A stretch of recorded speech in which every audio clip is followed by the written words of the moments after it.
And God bless our ICE agents and Border Patrol agents for going out there and doing this mission on behalf and on the orders of President Trump to make America safe for our citizens. The Democrat Party seems to only care about two groups right now: criminals and illegal aliens. And that's it.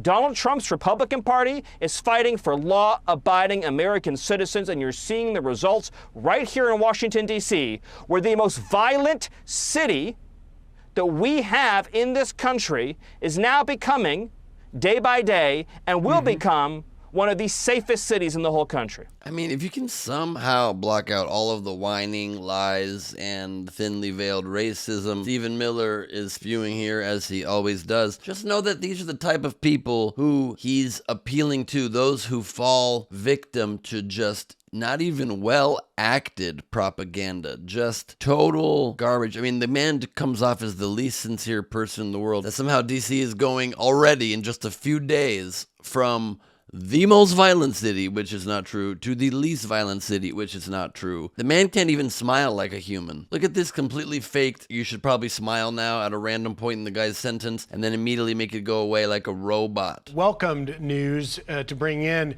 those federal resources to support local law enforcement. I mean, the entire Trump agenda, the MAGA agenda, relies on people who see the world, I guess, sort of like this man sees the world. It was terrifying. It was a war zone. First off, there's nowhere to park a plus-size truck. So eventually I found a spot, and I climbed down the ladder, and as soon as my feet touched the pavement, it was just everything coming at me. I said, public transportation. And then I looked to my right, and I said, people darker than me. And one of them looked at me and he said, hello there, buddy. How are you doing? And then I said, good, sir. But in my head, I'm thinking, I'm not your buddy, guy. And then I looked down the street and there's two people holding hands. And I said, finally, we got some normalcy. And then I zoomed out, because that's how I look at people, is I look at their hands and I zoom out. And it was two men holding hands, and they were facing away from me and walking away from me.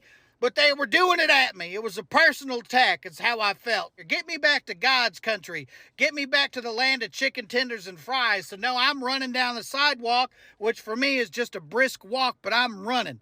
And a homeless man, he comes out of the alley and he says, hey, buddy, can I get $1? And in my head, I'm thinking, I'm not your buddy, guy. But out on the outside, I'm a MAGA Christian. So I said, go on, get.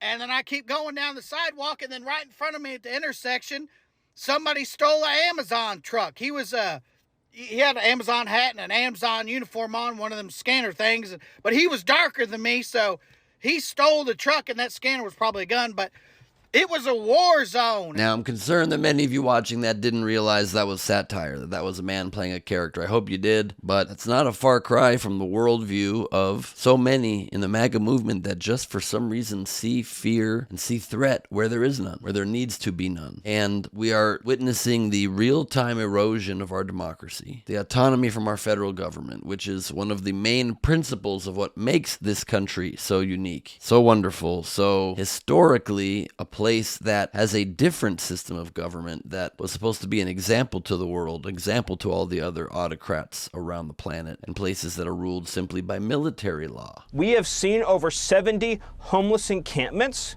that have scarred and disfigured the public streets of this city, dismantled and thrown away, and the homeless cleared from those encampments. At the same time, we have the National Park Service going around and getting rid of the gang graffiti that has been left untouched by this city for decades. Since I've lived here, I moved to Washington, D.C. 20 years ago, and I've seen graffiti in some of our landmarks that has gone unremoved for decades, that is now being cleared away. But that's not how Stephen Miller sees it. Of course, he focuses on the two most heinous crimes that, of course, require an entire city to be on edge with a militarized police force, sending in the feds to handle the horrible, urgent crimes of poverty being seen. Visible poverty, oh no. And of course, our country's disdain and, in many circles, hatred of the poor. And so-called gang graffiti, which is more than likely just regular graffiti. It really is liberation for Washington, D.C., Griff. That Miller's linking to gang violence to keep Fox News viewers on the edge of their seat. But of course, don't say anything about their dear leader's pro-crime tendencies, or even remind yourself of the insane hypocrisy of your words. Well, one person on Fox News had the balls to say it, and look how quickly both anchors chime in to try to change topics, as though you can't even have a dissenting opinion on Fox News. It is very rich to say we are going to charge the sandwich thrower with a felony. When I was there on January 6th, and all of those people that assaulted police officers got pardoned, not just the nonviolent ones, not just the ones that went into the Capitol, everyone, including the ones that went after police officers, got pardoned. So don't tell me we care, that this administration cares about protecting police officers when they did not care about those on January 6th. Respectfully, can we just stay? But they got pardoned. No, those were police officers, Emily, and they got pardoned. I want to talk about D.C. for a second. But that was in D.C. That was in D.C. Those were D.C. police officers. Can I just start with the fact? Okay, but that's not what we're talking about. We're talking about D.C. That was in D.C. Okay, well, somebody else help. Well, let me just fact check the things you're saying, even though I assure you what came next was not fact checks, because the woman was speaking, the first woman speaking was speaking facts. And the simple fact is that the National Guard is not being deployed in D.C.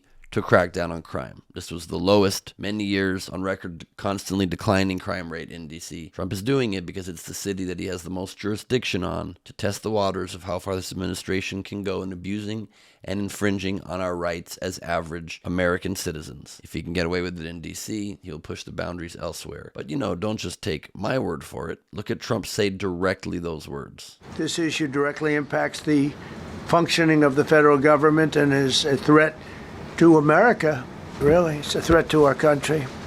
We have other cities also that are bad, very bad. You look at Chicago, how bad it is. You look at Los Angeles, how bad it is. We have other cities that are very bad. New York has a problem. And then you have, of course, Baltimore and Oakland. We don't even mention that anymore. They're so far gone. We're not going to let it happen. We're not going to lose our cities over this. And this will go further. We're starting very strongly with D.C., and we're going to clean it up real quick, very quickly, as they say. He is straight up saying that he's going to begin doing this very quickly in other American cities. It's coming. DC's just the first. I mean, you don't have to read too deeply into what Trump says. He just is telling us he's militarizing the country. And of course, groups that are already marginalized feel the brunt of these law enforcement operations, starting in our nation's capital and spreading undoubtedly throughout the rest of the country. I mean, it's already in LA as well. But this should send a warning sign to all of us. Not just because they could be coming for us next, but because it should be enough that they're doing it to anybody. It should be enough that they are creating fear in the hearts and minds of regular American citizens by militarizing our police system and doing it under the guise of the ear of this white nationalist that is in the White House, that is speaking to the president, who, if you allow these sorts of behaviors and policies and philosophies, then are you different than that position? Well, of course, then you are not. If Trump cared about our safety, he would stop mass firings of federal workers. Taking away our jobs, our families' jobs, that isn't safety. If Trump cared about safety, he would stop kidnapping immigrant neighbors. Because terrorizing people, terrorizing families is not safety. If Trump cared about our safety, he would fund Medicaid. He would fund schools. He would fund SNAP.